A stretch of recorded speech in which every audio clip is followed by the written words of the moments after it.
Hi guys, welcome back to my channel. If you are new here, I'm Ken. Make sure you are subscribed to my channel. I'll really appreciate that. And if you enjoyed this video, please don't forget to give me a thumbs up. In today's video, I'll be reviewing another foundation. It's the new Bobbi Brown Skin Long Wear Weightless Foundation. Yeah, that's the name of it, something like that. I hope you enjoyed this video. If you do, please give me a thumbs up and also subscribe to my channel. Please make sure you are subscribed to my channel. I'll really appreciate that. You can also press that bell beside the subscribe button so you are notified of my new uploads. Anytime I have a new video up here, you'll be the first to get the notifications. I went into the store to get matched to this foundation.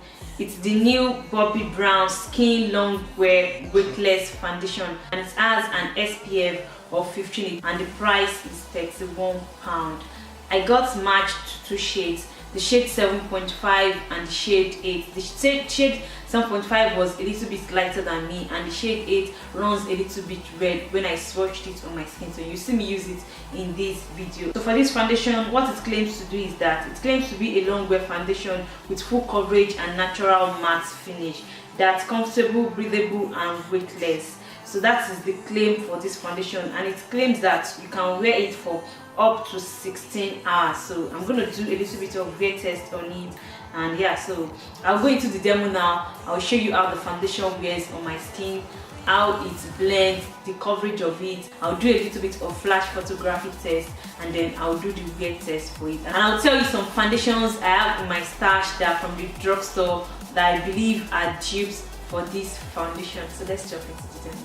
For the Bobbi Brown foundation, I got two shades. I got the 7.5 and shade 8. I think they are both walnuts. I'll write it right on the screen. Considering the lighting of the store, it can affect the shade that you are being matched to. It's a little bit different from other foundations that have been matched to, but for this Bobbi Brown foundation, I found it difficult for them to match me to a shade, because most of the shades they were matching me to are either too light for me or too dark for me. So these are the two shades that were like in between shades for me. So I got two samples. This is the 7.5. As you can see, it's like two shades lighter than me, and it has like a beige undertone.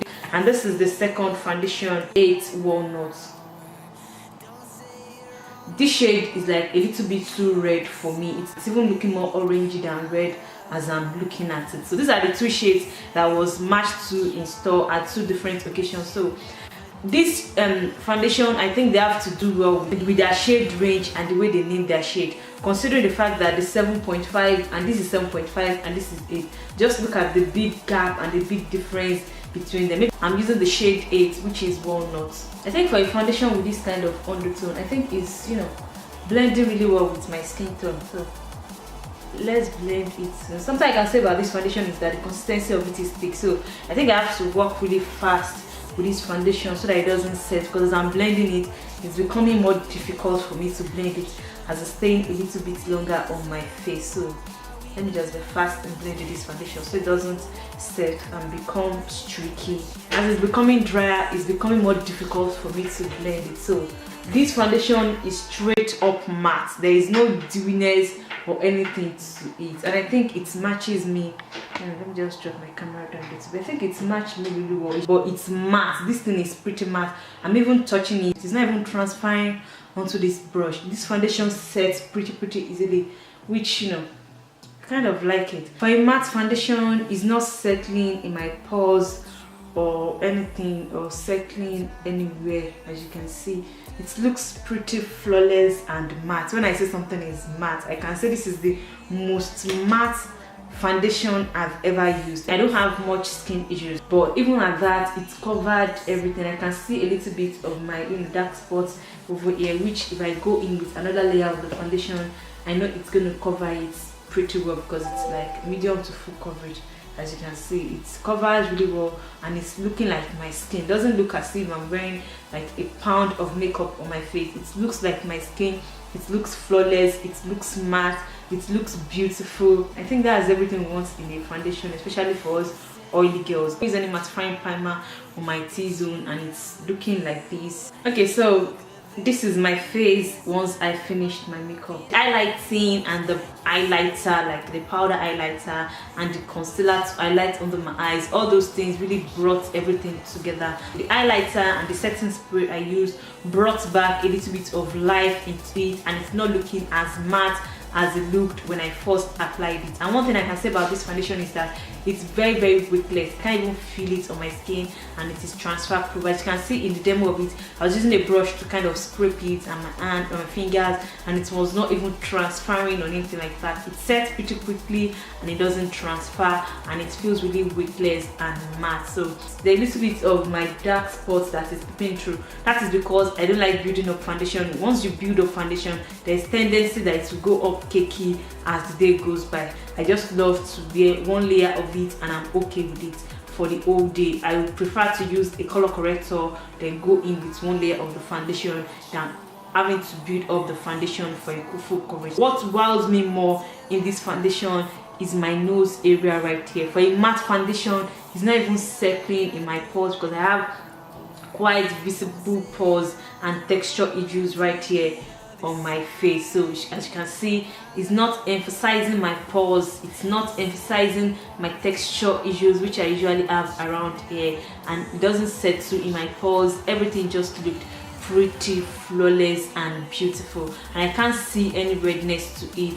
It may look red on camera, maybe after I'm looking at the clip, but as I'm looking at it right now, even in mirror, I can't see any redness to it. As you can see in the demo for this foundation, I had two colors, the 7.5 and the 8. For a foundation that the shade is just 0.5 between them, difference in color is just too much. One has like a beige undertone and the other one has like a pure red orangey undertone, but I made the red work on my skin. So for the coverage of it, I'll give it a medium coverage. It can be built up to full. So for the flash photography test of it, I'll put some pictures right here on the screen.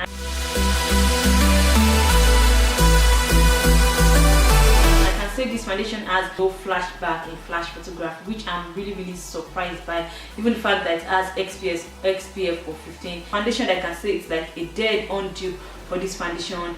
The thickness of it, the way it's applied and everything is the Revlon Color Stay foundation, and my shade in that is Cappuccino. For the Cappuccino and the Walnut 8 for this foundation, they were like, it's the same thing in the bottle because that one too runs a little bit red on me. Shade, the color, the blendability, the way it sets. The Revlon Color Stay foundation too is transfer proof. The difference between this foundation and the Revlon Color Stay foundation is that the Revlon Color Stay, you can feel it when you're wearing it on your face. It can feel quite heavy on the face when you wear it, and it's so noticeable that you are wearing a foundation when you are wearing that foundation. But this foundation, it's totally different. It has this skin-like finish to it, and it feels very weightless. I don't even know that I'm wearing any foundation or any makeup as I'm talking to you right now. Okay guys, so this is my face. I put on this makeup at 10 a.m. I didn't use a mattifying primer like I said. The only thing I use is a regular moisturizer as my primer, and this is 251 right now. I think I can see a little bit of oil peeping through. It's looking more oily on camera than it's looking in person. I can't even blot this oil. It's not faded. It didn't settle in my fine lines. It didn't settle in my pores. It didn't settle. It's still looking so beautiful like this. After 5 hours, it didn't oxidize. You know, when you use a foundation that has red undertone, the tendency that it oxidize is in there. It didn't even oxidize. It's even more beautiful. It's looking more beautiful as the day goes by. I really love it. So it's a little bit difficult for you to see a foundation that is being pushed in your face with paid sponsorship on Instagram, on YouTube and everything, and you try that product out and you know you are wowed by how it really works. So I'm really surprised. I was expecting to find a fault in this foundation. Honestly, I was expecting to find just one fault in it, but I'm really surprised that I could not even find one fault. The first fault I found was the shade that I could not get like a good shade without that red undertone, but you know it's worked really well on my skin. It's not looking dark, it's not looking anything. After I blend everything together and everything just come out and it looks very beautiful. So I'm giving this foundation 5/5. Nothing I don't like about it. I hope you enjoyed my review of this foundation. If you do, please don't forget to give me a thumbs up and also subscribe to my channel. Please make sure you are subscribed to my channel. Your thumbs up goes a long way in helping my videos, so please don't forget to give me a thumbs up and let me know in the comment section below if you enjoyed my review of this product, or if there is anything you like me to change in my review of foundations. Let me know in the comment section below. I would really appreciate that. Let me know the foundations you like me to try out and review as well. Let me know in the comment section below. I will appreciate that as well. Thank you guys, and I'll catch you in my next video.